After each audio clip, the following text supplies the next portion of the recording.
Hello আমার পরিবারের সদস্যরা, আসসালামু আলাইকুম। কেমন আছেন আপনারা সবাই? আশা করি সবাই ভালো আছেন। চলে এসেছি একটা নতুন ব্লগ নিয়ে। তো আজকে আমরা মাহে রমজান উপলক্ষে কী প্রিপারেশন নিতেছি প্রতিদিন একেকটা করে তো তোমাদের সাথে শেয়ার করব। তোমরা চাইলেও কিন্তু এই কাজটা করতে পারো। তোমাদের কিন্তু রমজান মাসে কষ্ট কম হবে। তো আমরা আদা আর রসুন ব্লেন্ডার করে ফ্রিজে রেখে দিব। রমজান মাসে প্রতিদিন রান্নায় কিন্তু আদা এবং রসুন দোনোটাই প্রয়োজন হবে।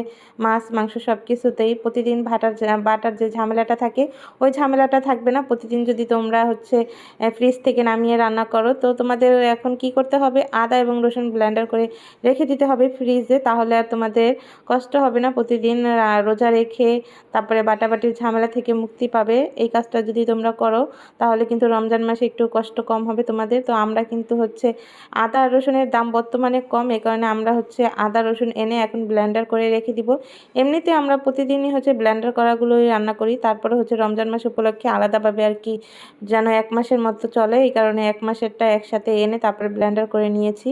তো যে ব্লেন্ডার করা শেষ, কিছু আদা আলাদা রেখেছি এবং আদা রসুন সব মিক্স করে তারপরে ব্লেন্ডার করেছি মাছ মাংসের জন্য। এখন আম্মু এগুলো বাটিতে ভরে ফ্রিজ করে রেখে দিবে।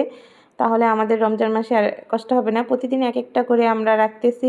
আগামীকাল পেঁয়াজ সংরক্ষণ করে রাখবো। তোমরা এগুলো সংরক্ষণ করে রাখলে কি হয়, তোমাদের কষ্টটা হবে না। তো এদিকে ভাইয়ের বউর রুমের মশারিটা পুরনো হয়ে গেছে, এই কারণে একটা নতুন মশারি কেনার জন্য এই ভাইয়াকে ডাক দিয়ে নিয়ে আসলাম নিচ থেকে। তো এখন আমরা ট্রায়াল দিয়ে দেখবো। ওনাদের কাছে অনেক রকমের মশারি আছে এখানে। তো প্রথমে বলছিলাম একটু ভালো মানের মশারি দেখান, তো পরে উনি আমাদেরকে এইটা দিয়েছে। তো এটা এখন ট্রায়াল দিতেছে, আসলে দেখতেছে যে খাটের সাথে ফিটিং হয় কিনা ঠিকঠাক মতো। যেহেতু আমাদের ছোট বেবি আছে, যেন বাতাসও ঢুকে এবং মশাও যেন না ঢুকে এমন মশারি কিনতে হবে একটু ভালো মানের। তো প্রথমে উনি আমাদেরকে এটা দেখাইছে, বলল যে আপনারা খাটের সাথে ট্রায়াল দিয়ে দেখেন যে আপনাদের খাটের সাথে ফিক্স হয় কিনা, বড় হয় কিনা বা ছোট হয় কিনা, তাহলে উনি হয়তো বা দিবে আরেকটা। এই কারণে আমরা দেখলাম, আসলে প্রথমে এটা দেখার পরে দেখলাম যে ঠিকঠাক মতো হয়েছে। যেহেতু 5 ফিট বাই 6 ফিট খাটের মশারি তো অ্যাভেলেবেল পাওয়াই যায়। এখন আমরা বলতেছি না, এটা একটু নর্মাল হয়ে গেছে, এটা ভালো না, এটা দিয়ে বাতাস ঢুকবে না। যেহেতু সামনে গরম চলে এসেছে আর বেবির তো অনেক গরম, এই কারণে বললাম যে ভাইয়া না, হবে না, এটা নিব না।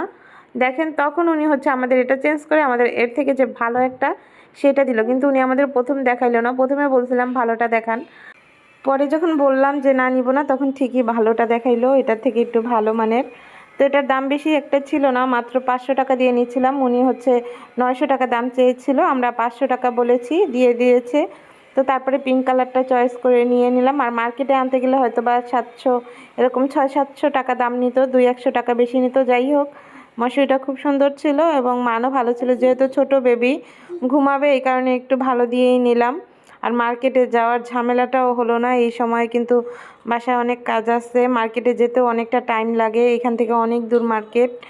তো ওনাকে দেখলাম নিচ দিয়ে উনি মাইকিং করে ডেকে ডেকে বলতেছে মশারি মশারি। তো ওনাকে আমরা ডাক দিয়ে তারপরে বাসায় নিয়ে আসলাম। নিচটা তার আব্রাসান দেখেন কি দুষ্টুমি করতেছে ভাইয়াটার সাথে।